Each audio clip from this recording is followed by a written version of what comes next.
ఈ రోజు స్టోరీలో మన పెద్ది అయితే చాలా పెద్ద నిర్ణయం తీసుకున్నాడు. ఇక తను తన తమ్ముళ్ళతో కలిపి ఇంటి నుండి బయటికి వెళ్ళిపోవాలని, చక్రి మహాలక్ష్మి మాత్రమే ఈ ఇంట్లో ఉండాలని నిర్ణయం తీసుకున్నాడు. అసలు పెద్ది ఈ నిర్ణయం ఎందుకు తీసుకున్నాడు? ఇలాంటి మరిన్ని ఆసక్తికరమైన విషయాలు తెలుసుకోవాలంటే ఈ రోజు ఎపిసోడ్ చూసేవలసిందే. దానికంటే ముందుగా ఈ రోజు స్టోరీ చూసే ముందు మన ఛానల్ని సబ్స్క్రైబ్ చేసుకుని బెల్ ఐకాన్ని ఆన్లో పెట్టుకోండి. ఈవినింగ్ వచ్చే సీరియల్ మొదట్లోనే మన మొబైల్లో చూసేయచ్చు. ఇక సాయంత్రం ఏం జరుగుతుందో సాయంత్రం వరకు వెయిట్ చేయాల్సిన అవసరం లేదు. ఇక ఈ రోజు స్టోరీ ఏం జరుగుతుందో చూసేద్దాం, వచ్చేయండి. శైలజ వాళ్ళ నాన్న మన హీరోయిన్ కి చేతులెత్తి నమస్కరించి మరీ క్షమాపణ చెప్తాడు. నా కొడుకు వల్ల నీకు అవమానం జరిగింది తల్లి, నన్ను క్షమించు అని.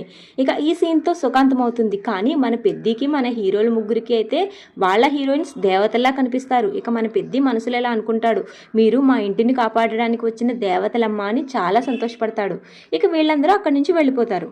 తర్వాత గాయత్రిని తీసుకుని వాళ్ళ అమ్మ కూడా ఇంటికి వచ్చేస్తుంది. తర్వాత గాయత్రితో గొడవ పడుతుంది వాళ్ళ అమ్మ. నువ్వు ఎందుకు వెళ్ళావు అక్కడికి, ఏం చేద్దాం అనుకుంటున్నావని చాలా గొడవ పడుతుంది. దానికి గాయత్రి కూడా సరైన సమాధానం చెప్తుంది. మన వాళ్ళ కష్టాల్లో ఉంటే నీలా నేను చూసి చూడలేనట్టు వదిలేయలేను, అందుకనే వెళ్ళాను అని గట్టిగా చెప్తుంది.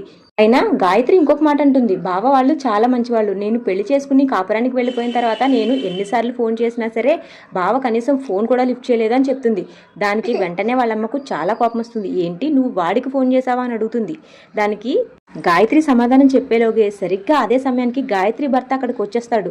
ఈ విషయం నీ భర్తకు తెలిస్తే ఏమనుకుంటాడు అని గట్టిగా అరుస్తుంది. ఇంతలో ఆయన్ని చూసేస్తారు వీళ్ళు ముగ్గురు. తర్వాత గాయత్రి భర్త లోపలికి వచ్చి ఏం జరిగింది అని అడుగుతాడు. కానీ తను ఏమీ వినడు. ఇంకా వీళ్ళు హమ్మయాన్ని ఊపిరి పీల్చుకుని తనకు ఏదో ఒకటి సర్ది చెప్పేస్తారు. తర్వాత వీళ్ళు ఇంట్లో వాళ్ళందరూ కూర్చుని మాట్లాడుకుంటారు. ఇంకా పెద్ది అయితే ఒక నిర్ణయం తీసుకుంటాడు.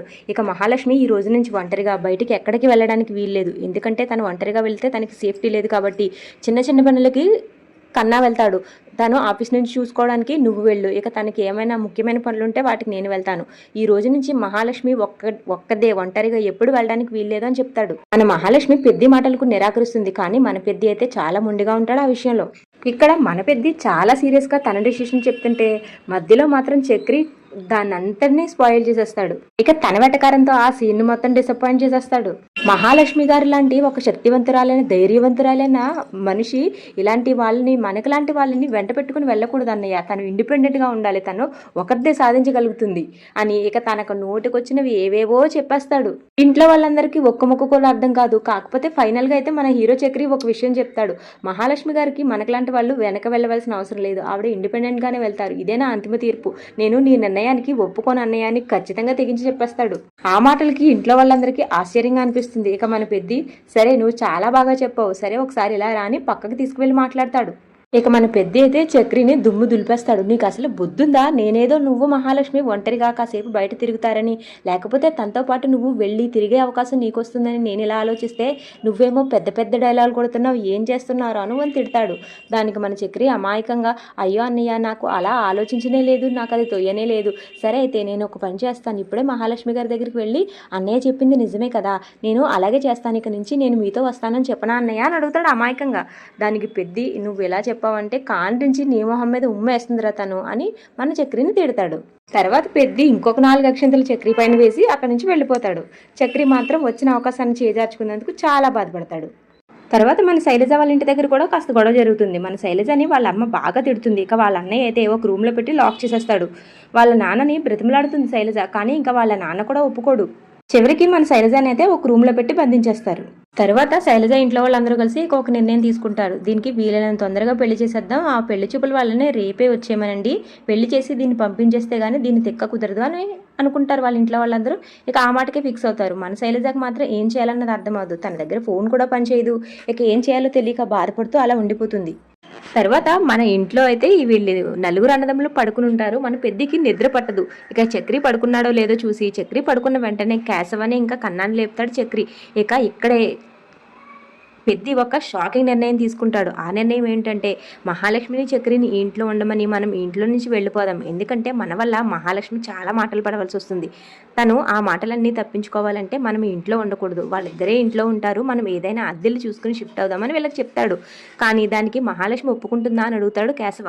దానికి ఒప్పుకోకపోయినా మనం ఏదోలా ఒప్పిద్దాంలే అని చెప్తాడు. కానీ ఇదంతా పక్క నుంచి మన చక్రి వినేస్తాడు. వినేసి అబ్బా ఐడియా సూపర్ ఉంది అని పైకి లేస్తాడు. వీళ్ళు ఇంకా మన చక్రిని చూసైతే షాక్ అవుతారు. తర్వాత మన హీరో చక్రి అయితే వీళ్ళని చాలా ఎటకారం చేస్తాడు. ఎవరిదమ్మా ఈ అద్భుతమైన ఐడియా, చాలా బాగుంది అని చెప్తాడు. దానికి మన పెద్ది అయితే నేనే వేశానని చెప్తాడు పాపం అమాయకంగా. దానికి సిమెంట్ లేకుండా పిల్లర్ కట్టినంత సూపర్గా వేసావన్నయ్య ప్లాను అని అంటాడు.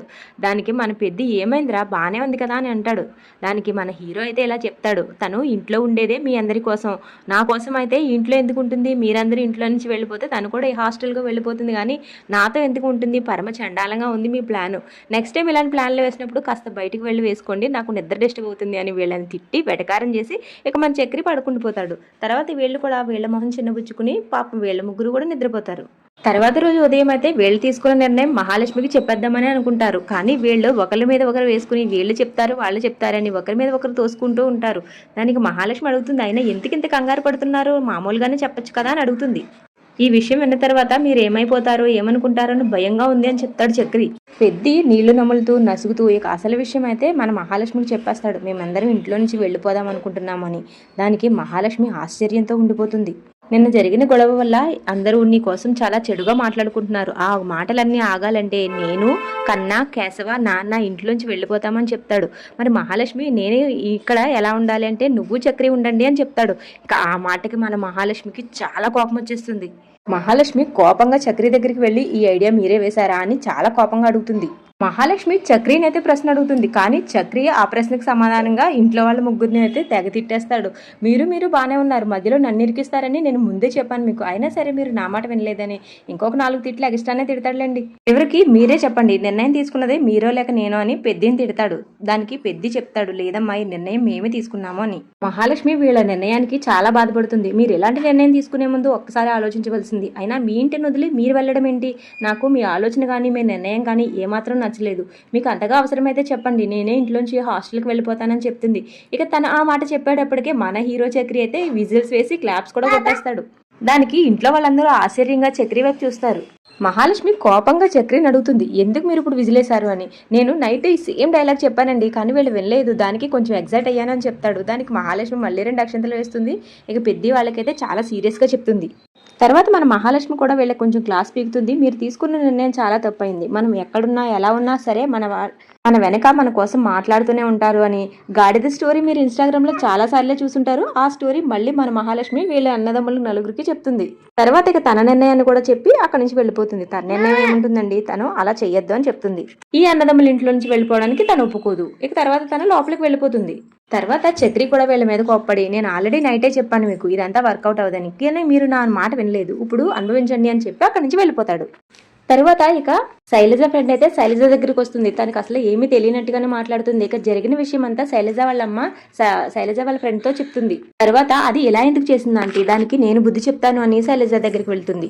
తర్వాత తన ఫోన్ నుంచి మన శైలజ అయితే కేశవకు ఫోన్ చేసి వాళ్ళ ఇంటి దగ్గర జరిగిన విషయం మొత్తం చెప్తుంది. తనకి పెళ్లి చూపులు చేయబోతున్నారని చెప్తుంది. ఇక అలా ఈ రోజు ఎపిసోడ్ అయిపోతుంది. రేపటి ఎపిసోడ్లోనే తెలియనుంది ఇక ఈ మహాలక్ష్మి ఇంకా చక్రి ఏ నిర్ణయం తీసుకున్నారు, వీళ్ళిద్దరూ కలిసి శైలజని పెళ్లి నుంచి కాపాడున్నారా, ఏం చేయనున్నారు రేపటి ఎపిసోడ్లో తెలుస్తుంది. రేపటి ఎపిసోడ్ కూడా షార్ట్ కట్లో చెప్పేస్తాను వినేయండి. రేపటి ఎపిసోడ్లో మన హీరో హీరోయిన్స్ ఇద్దరు వెళ్ళి మన శైలజ పెళ్లి చేసుకోకపోయే పెళ్లి కొడుకు దగ్గరికి వెళ్ళి మీరు పెళ్లి చేసుకోబోతున్న శైలజ మా తమ్ముడిని ప్రేమించింది, వీళ్ళు చాలా డీప్ లవ్లో ఉన్నారని అన్ని విషయాలు అతనికి చెప్పేస్తారు. కానీ అతను అవేమీ పట్టించుకోకుండా ఇంటికి వెళ్ళి పెళ్లి చూపుల కార్యక్రమంలో పాల్గొంటాడు. ఇక మన బుస్సు అయితే కేశవకు ఫోన్ చేసి పిచ్చి తిట్లు తిడుతుంది. ఇక చూద్దాం రేపు వీళ్ళు ఎలా ఆపబోతున్నారో ఆ పెళ్లి చూపుల్ని ఇంకా నిశ్చితార్థాన్ని రేపటి ఎపిసోడ్లో చూద్దాం. అంతవరకు మన ఛానల్ సబ్స్క్రైబ్ చేసుకుని బెల్ ఐకాన్ ఆల్లో పెట్టుకోండి. ఈ వీడియో మీకు నచ్చితే ఈ వీడియోకి లైక్ చేయండి. Thank you so much for watching.